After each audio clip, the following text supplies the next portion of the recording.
transfer into a like use, and it would be difficult to have a prospect of another type of use in the future. So getting support in the community would be difficult in that regard. And that doesn't bother me either. You know, as far as retention of some open space, the opportunity presents itself, we'll discuss the merits of it. I think that would be the more appropriate time. Mr. Haas. Yes, Mr. Chairman. What's an approximate cost for something like this? What would it cost the town? And how, I mean, we're in a tight budget right now. How can we fund something like this in the budget? Again, those are all questions that town meeting would have to wrestle with, along with members of the board, if it comes to fruition.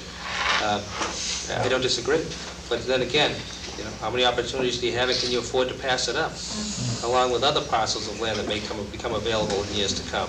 Because once you lose them and let it go by, it's gone.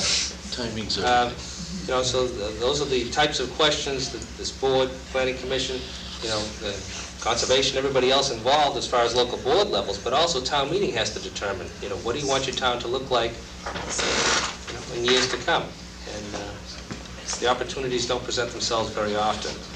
Mr. Pierce. Well, the other thing is, if ultimately houses are built on it, you pick up a liability.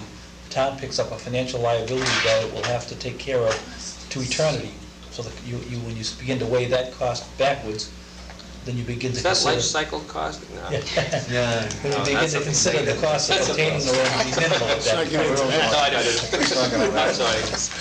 Doesn't affect the budget. No, it doesn't affect the budget. Actually, it doesn't. You build a single-family home, it does affect the budget. Mr. Girardi, how are you tonight? How you doing, Steve? Fine, thank you. Steve, you mind if I read what I noted down here? Do you want to paraphrase it? No, that's okay. Okay. I was wondering if the board would consider any merits to this plan, okay? Since my letter to the editor last Thursday on the raw land for a police station and a school, I heard from the different members of the police and school building committees. And it seems like the school building committee members and the police building committee favor considering the raw land. Some of them do, for locating the elementary school, but not the police station, and I agree with that at this time. If I knew what I know now, when I wrote the letter, I wouldn't have included the police station, because I'd like to see that proceed. Instead of, for the elementary school, but not the police station, instead of on the Swan Pond site, because we think it's easier to develop and it would be less busing involved, but that's a minor point probably. I talked with the past buyer, and I say past, of the raw land, who has since changed his mind due to other commitments. There is no buyer. No. Okay. No, I mean, you said you seen the sold sign. That sold sign is down now. Due to other commitments, okay? And I also talked to the Hunneman broker who has the listing. It looks like the land value now is what Bill mentioned, will probably be based on 5 to 7 lots. This is what undeveloped land, 5 to 7 undeveloped land, which would be in the town's favor instead of the 27 lots that I figured builders lots. You know, it's wet, you're right. I mean, half wet. I don't want to say anything against the land too much. Not 27. Yeah, it's half dry. Yeah, take the positive. Yeah, take the positive. Not the 27 lots. So, the savings, now this is the important part, Steve, I think. The savings between the cost to develop the Swan Pond land, school land, versus the cost to develop the road land for a school, just a school, should be enough savings for us to consider the raw land. I'll tell you why. The savings difference is approximately $700,000, and that's based on Todd Lee's cost dated 1/16/01 for the Swan Pond School. He put in enough factors: ledge blasting, he called it blasting contingencies, The Swan Pond Road and domestic water supply, almost $365,000 is in there. The site work contingents to the school, because I suppose it's a pretty, as we know, it's a pretty heavily wooded, and according to the McIntyre Crossing, when Bruce was doing the Jim Millen Road there, a lot of blasting. There's a lot of blue ledge and different, they just about blasted every inch of the road there. So I think there's enough savings if you go down through each item that's in the budget. I mean, for the Swan Pond School, if you just took out those elements, you'd get about $700,000. And that's pretty close. I don't want to say it. That's, as you said last week, close to that figure. Most feel that we have more surprises under the Swan Pond land to develop for a school than we would have under the road land, even though half. And plus, we got 2 entrances to the road land. As Mr. Pasquale mentioned, in Turner Drive, there's a cutoff there, but the broker said that any time that, I think it's the power line, has easements, they've always let the developer put a road through the easement. This is what I understand. I don't know if I'm right or wrong. You probably do. Did they do that in some development? Some developments they do. In this case, it's not an easement, it's a parcel owned by the town of Vienna. You don't think they would allow to go through? It could be asked. Anyway, there's a possibility of 2 entrances and 2 exits, is what I'm saying.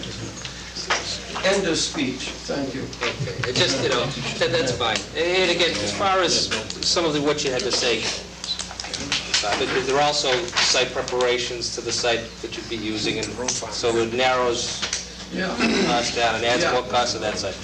But again, and it wasn't put there to muddy the waters, but the other factor is, in relation to considering this particular parcel, you'd have to do an awful lot of site work preparation, exploratory work on it.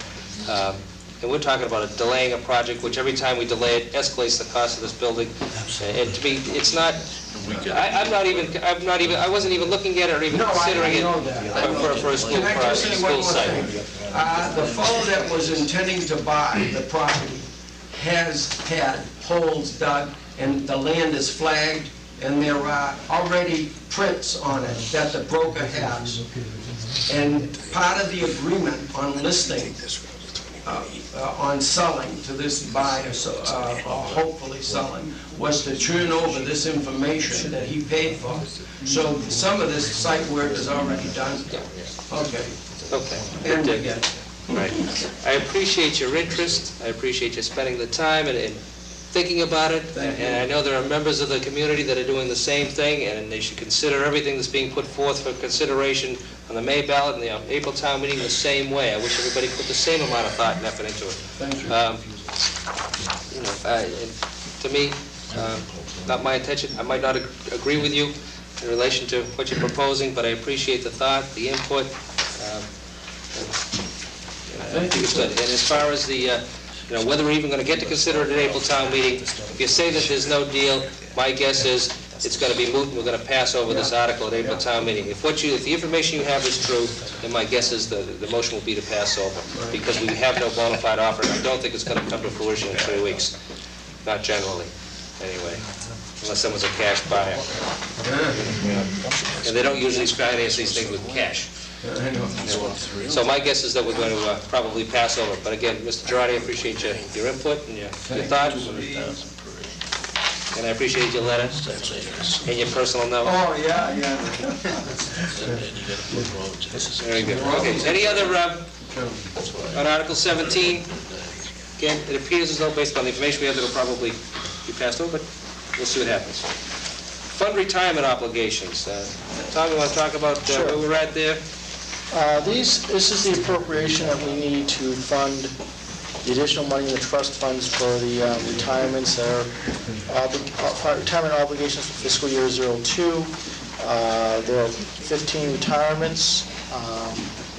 Right now, we currently have $275,257 in the account, and we'll be taking $275, $250 from the retirement trust fund, but we also have to add $285 into it to fund the total retirements of fiscal year '02. Again, this would be in far worse shape if we hadn't followed our projected lead of trying to build up this particular fund over the last 3 years or so, 3 or 4 years. But again, it was something that we had been anticipating, but not at this rate. So we have to fund it. It's an obligation of the town. Something we have to meet, obligation we have to meet. Mr. Jones, any comment from the Finance Committee's perspective? Well, regretfully, because we're transferring from it and adding to it, it functionally meets all of our obligations, but it also functionally zeroes the trust to zero. And based on intentions that we know already, a year from now, we will be starting out with a base need of between $250 and $275, not counting any new intentions. So I would anticipate a funding level required higher than the $285 we're doing this year. And I don't see that changing for 2 to 3 more years. Unless we can entice people to stay longer. Yeah, but the carrot's getting bigger, so I the know. rabbit's getting smaller, so. Doesn't help, does it? Very good. Mr. Smith? And also along those lines, Brad, we've completely depleted the, what was it, the potluck fund, or whatever that one was that the state. Pothole, yeah. The pothole. Right, The pothole fund is dry via this transfer here. right. The pothole And- fund really gave the initial funding, Right, but we also had obligations at that point, so. right, and like what you're saying is, we're anticipating the same amount of, roughly the same amount of retirements next year, which means For we're in the example- $300,000 category next year with no money in the account. Just as a benchmark, you had 14 intended retirees, and there's a distinction there that says these employees put their intentions in, but they're not obligated to do it. They may change their mind, but those 14 intentions, based upon contract needs, et cetera, came to just a little over $515,000, Right. if you want to get a benchmark of And what I'm driving is, possibility. looking at this thing with a dry account, next year, we have to look to take roughly $300,000 out of the operational budget next year before we even get started,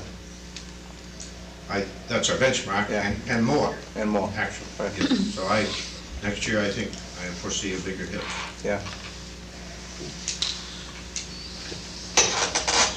Any further questions, comments, input? Fact of life? It is.